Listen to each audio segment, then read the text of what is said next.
Hello students, good morning.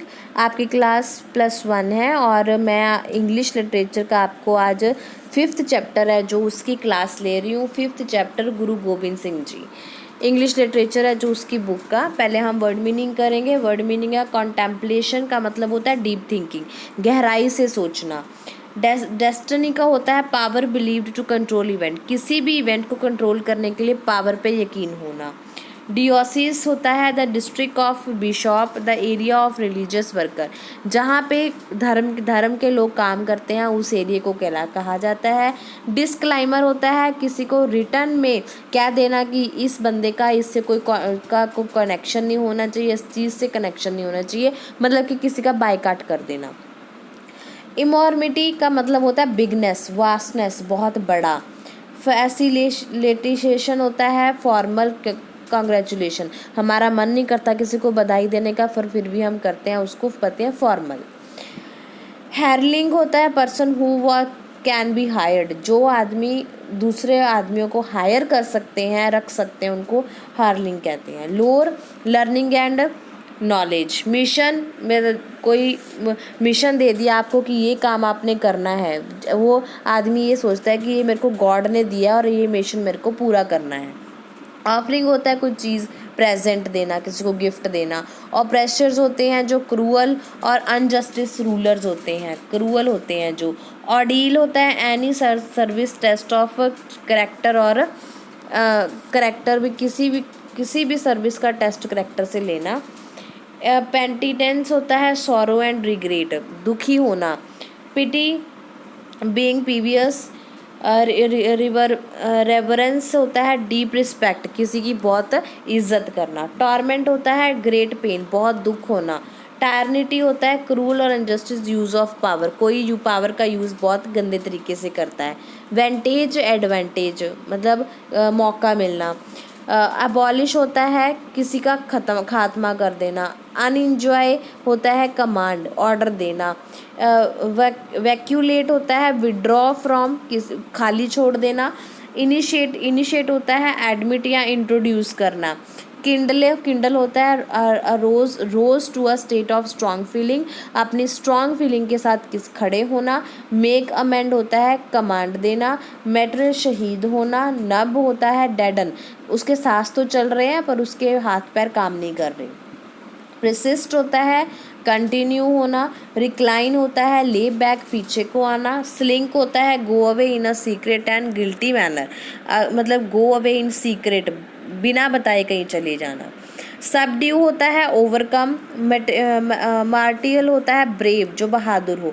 सब mending मतलब है सेल्फ सेक्रीफाइस करना। सेल्फ सेक्रीफाइस मतलब अपना खुद का बलिदान दे देना। अनडाउटेड होता है फियरलेस, जो डरे ना। वेहेमिलिटी होता है स्ट्रांगली। एस्थेटिक होता है जो आदमी सिंपल रहता हो, उसको किसी कंफर्ट की ज़रूरत ना हो। नेक्स्ट बेटा हम चैप्टर शुरू करने जा रहे हैं। Guru Gobind Singh ji, our country celebrate a few year ago the 300 birthday anniversary of Guru Gobind Singh जी। हमारी कंट्री ने पिछले कुछ साल पहले ही 300 जो बर्थडे है वो गुरु गोविंद सिंह का सेलिब्रेट किया था। But the guru did in his life, उन्होंने अपनी लाइफ टाइम में क्या कुछ किया। Change the history of our land, हमारी हिस्ट्री है जो लैंड की उसको बदल दिया था। So he will always be remembered by his followers, इसलिए वो अपने फॉलोअर्स के द्वारा जो है याद रखे जाते हैं। And admires with reverence and affection, और उनको प्यार और इज्जत से याद करते हैं। Guru Gobind Singh who was the last of 10 Sikh gurus, Guru Gobind Singh जी जो हमारे 10 गुरु हैं उनमें से 10वें गुरु थे। वॉज बॉर्न इन 1666 इन पटना, पटना बिहार में वो हुए थे। 1666 में हुए थे वो, कि जो है पैदा हुए थे वो। हिज फादर, उनके फादर का नाम गुरु तेग बहादुर था। Was then travelling in eastern India, उस टाइम वो ईस्टर्न इंडिया में ट्रेवल कर रहे थे। The news of the birth of a son to him spread equally, quickly, उनके घर में लड़का पैदा हुआ, ये खबर जल्दी से फैल गई। And people came far from, दूर दूर से आने लगे लोग, and wine to offer him there, और अब उनको अपनी दुआएं जो हैं, विशेज़ हैं, वो देने लगे।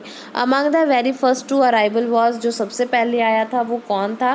भीखन सिंह शाह। भीखन शाह थे, एक मुस्लिम सूफी थे ऑफ ग्रेट रिब्यूट, एंड बहुत ही रिस्पेक्ट के साथ वो आए थे। एज द स्टोरी गोज, जैसे कि बताया जाता है, he hold in his hands two earthen vessels when he saw the child, जब वो उस बच्चे को देखने आए थे तो उनके हाथों में 2 बर्तन थे। The new born baby touched both vessels, दो वो जो नया जन्मा बेबी था उसने उन दोनों बर्तनों को छू लिया था। फ्रॉम दैट इंसिडेंट, इस इंसिडेंट से शाहिद से जो प्रेडिक्ट करना, भविष्यवाणी करनी थी कि he would treat both Hindu and Muslim alike, वो कहते हैं कि वो हिंदू और मुस्लिम दोनों को एक तरह से देखेगा, दोनों में कोई फ़र्क नहीं देखेगा।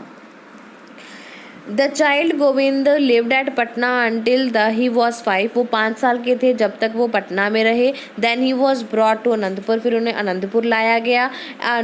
Town build by his father in the foot hills of Himalaya, Himalaya में उन्होंने जो गुरु तेग बहादुर जी ने जो एक नगर बसाया था अनंतपुर साहिब, वहाँ पे आके रहने लगे थे। एट 7, जब वो 7 साल के थे, he began to take lessons in Sanskrit, Hindi and Persian, वो संस्कृत, हिंदी एंड पर्शियन इन तीनों लैंग्वेज के लेसन है जो वो सीखने शुरू कर दिए थे। He made quick progress in his study and become well acquainted with Sanskrit and Persian lores, वो पढ़ाई में बहुत तेज़ थे, उन्होंने जल्दी ही संस्कृत और पर्शियन सीख ली थी। Learnt by heart the whole holy ग्रंथ, उन्होंने जो पवित्र ग्रंथ था उसको भी पढ़ लिया था। Throughout his life he retains his love of learning, वो पढ़ने को बहुत प्यार करते थे। एट पौंटा साहिब में, जो कि यमुना नदी के किनारे बना हुआ है, he kept 52 scholars with him, उन्होंने 52 स्कॉलर्स अपने साथ रखे हुए थे। They created a vast treasure of Punjabi literature by making translation from the Sanskrit, उन सब ने मिलके पंजाबी लिटरेचर है जो हमारा, उसमें उन्होंने बहुत जो है क्रिएशंस किए थे। वो संस्कृत में बहुत सारी कविताओं को, वर्क को उन्होंने ट्रांसलेट किया था। ही हिमसेल्फ रॉट पोइट्री, गुरु गोबिंद सिंह जी ने पोइम लिखी which is very high order, जो कि बहुत ही ऊंचे विचारों वाली थी। Rarely has poetry is any tongue rose gather zeal and various और इंस्पायर्ड ग्रेट करेज, कहते ये बहुत कम पोइम्स थी उस टाइम में कि लोग जो किसी की ज़ुबान से ऐसी पोइमें सुनी हो। हिज लाइफ स्टोरी, उनकी जो अपनी स्टोरी थी वो उन्होंने लिखी थी। उसका नाम था विचित्र नाटक, उन्होंने दूसरा लिखा था अकाल उस्तत, और एक चंडी दी वार लिखी थी जो बहुत ही फेमस कॉम्पोजिशंस थे। Guru Gobind Singh was 9 year old when Guru Tegh Bahadur was martyred at Delhi, Guru Gobind Singh ji सिर्फ 9 साल के थे जब गुरु तेग बहादुर जी को दिल्ली में शहीद कर दिया गया था। The responsibility for guiding the destiny of people and fulfilling the mission of Guru Nanak now become his, and he began to prepare himself for the great task that they lay ahead. तो सारी रिस्पॉन्सिबिलिटी अब गुरु गोबिंद सिंह जी पे आ गई थी, जिन्होंने लोगों को guide भी करना था, और जो गुरु नानक देव जी का पर्पस था सिखों को आगे लेके जाने का, वो भी उनको पूरा करना था, और इसके लिए उन्होंने अपने आप को तैयार किया। He performed his own devotions and held morning and evening prayer gathers to teach religious to all who came, वो लोगों को सुबह और शाम प्रेयर करवाते थे और टीच उनको शिक्षा देते थे धर्म की।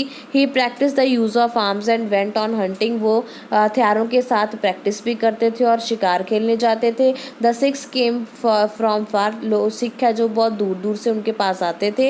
And near to pay homage and bring him offers, और उनके लिए गिफ्ट लेके आते थे, और specially of arms and horses, जिसमें हथियार और घोड़े होते थे। Anandpur was surrounded by small hill states surrounded by Rajput princes who did not approve of the way Guru Gobind Singh encouraged the four castes to mix with one another. Anantapur Sahib के आसपास जो छोटे हिल स्टेट थे वहाँ पे किसका राज था? राजपूत राजाओं का, और वो नहीं चाहते थे कि गुरु गोबिंद सिंह चारों कास्ट को मिक्स करें। दे डिसअप्रूव्ड स्पेशली ऑफ द लंगर, उन्हें लंगर पसंद नहीं था।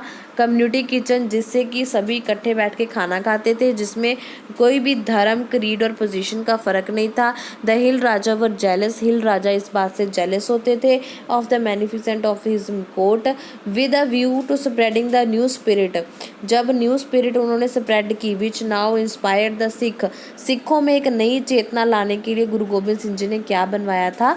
खालसा। खालसा की स्थापना की थी। The manner of intention was novel and determination, उन्होंने इसको आगे बढ़ाने के लिए नॉवेल्स और ड्रामेटिक का भी सहारा लिया था।